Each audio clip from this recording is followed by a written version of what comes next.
Starting out in a skill and somewhat knowledge-based game like Helldivers can be challenging. The Helldivers wiki is very informative, but many people prefer playing the game over studying those pages. And while there are plenty of videos teaching gameplay techniques, it may be hard to know what to search for. Therefore, my aim with this series is to provide you with an easy to digest overview of all the skills, tips and tricks our community has discovered over the years. So welcome to the Super Earth Academy for Extraordinary Divers. In this first part of the series I cover the basics to get you ready to spread some democracy and freedom! Let's start off with changing some of the controls. Now this might not make a whole lot of sense to new players, but will make your life a lot easier once we get to the more advanced controls. The important part here is that we change our melee to a button that can be pressed without sacrificing our movement and aiming controls. You may also want to change your actions from toggle to hold, that is just my personal preference. Before proceeding any further, please make sure you've played through the tutorial, as it does a great job at introducing you to the core gameplay mechanics. As most guns suffer from recoil, fully automatic fire is rather ineffective. It's usually best to burst fire and hit enemies in the center of mass, as that deals significantly more damage than a grazing hit. There's two ways of reloading, the normal reload and the tactical reload.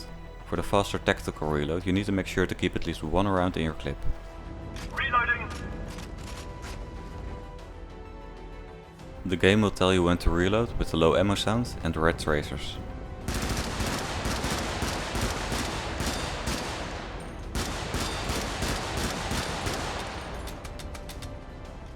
Remember to dive for cover whenever you need to cross a turret or a teammate's line of fire.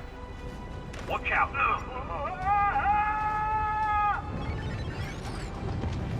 Request acknowledged.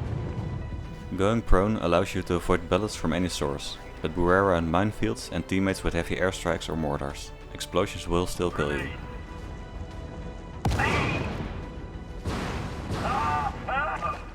Other uses of hitting the ground are extinguishing fires, crawling out of static fields, jumping through barbed wire, and surviving nukes.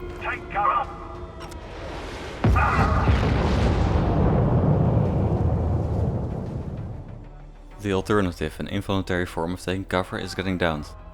While in this vulnerable state, a capable Helldiver should still be able to save themselves or be of use to his or her squad. When downed, you have the choice of helping yourself up, crawling to your squad members, finishing off an enemy with your sidearm, or throwing grenades and stratagems. Dropping equipment.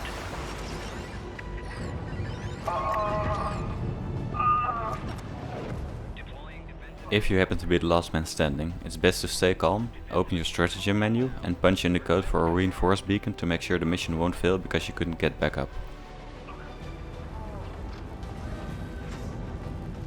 Yes. Alright, let's talk objectives. First is extermination, pretty straightforward. You are tasked with killing a certain amount of enemies during the mission. Second is the assassination target, where one elite enemy roams the map in dire need of liberation.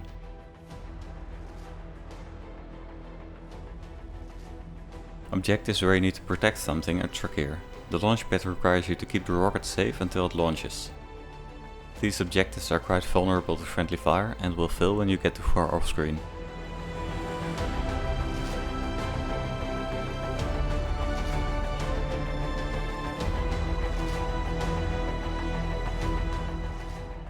The geological survey is similar to the launch pad, but requires your input to progress to the next stage.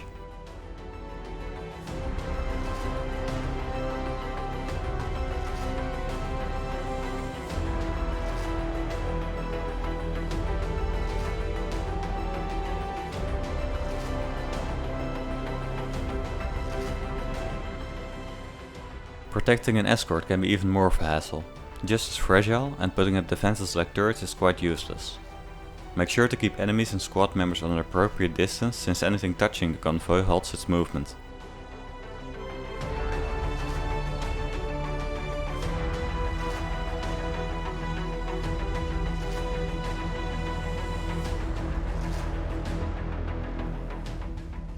Escorting survivors is somewhat easier. You need to take them to the bunker indicated on the map, and for the most part they'll be able to keep pace with a running Helldiver. Just don't start sprinting ahead of them, since they will die when left off screen. If you're playing with multiple divers, make sure the one leading the survivors keeps moving, while the rest of the squad covers the flanks and the rear so your survivors won't get picked off. Carrying cases is pretty easy, but can be bothersome when playing solo as you're limited to your sidearm or one-handed gun. If you've got multiple of these on a mission, it's advisable to take an SMG or upgrade a Double Freedom since you can use them while carrying the objective. Unexploded ordnance or the minefield. You will need to call down your sniffer to uncover the bombs, and I recommend locating all of them before disarming them. This way you minimize the time spent with the sniffer and will be able to react faster to incoming scouts while disarming. Remember that with the controller you can just walk away from the bomb to deal with incoming enemies. On keyboard you can cancel your input by pressing melee. Capture the flag is pretty straightforward. Stay close to the flag and try to keep enemies out of the capture zone. Don't be afraid to turn tail and try again at a later time if you get overrun, since you can't fail this objective. Activating the SAM site is usually an easy objective, always activating them with the same short input followed by a longer chain to finish them up. Just make sure you don't get distracted by enemies for too long, as it does reset after a while.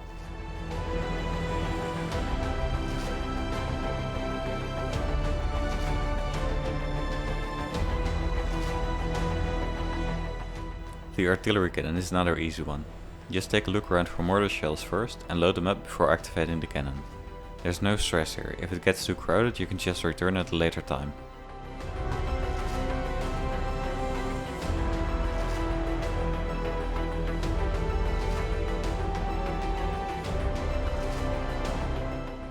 Oil extractors are unique to bugs and work similar to the SAMs, just with a bit more input required.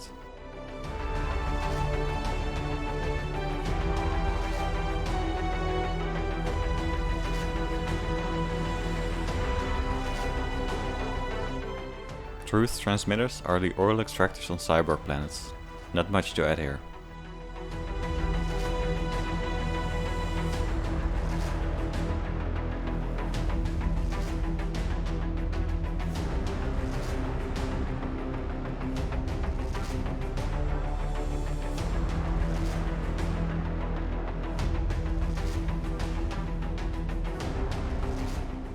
Then we've got the destroy objectives. For bugs, these are the nets you've already destroyed in the tutorial. They are the easiest of the three, as they are vulnerable to any weapon or stratagem with anti-tank capabilities.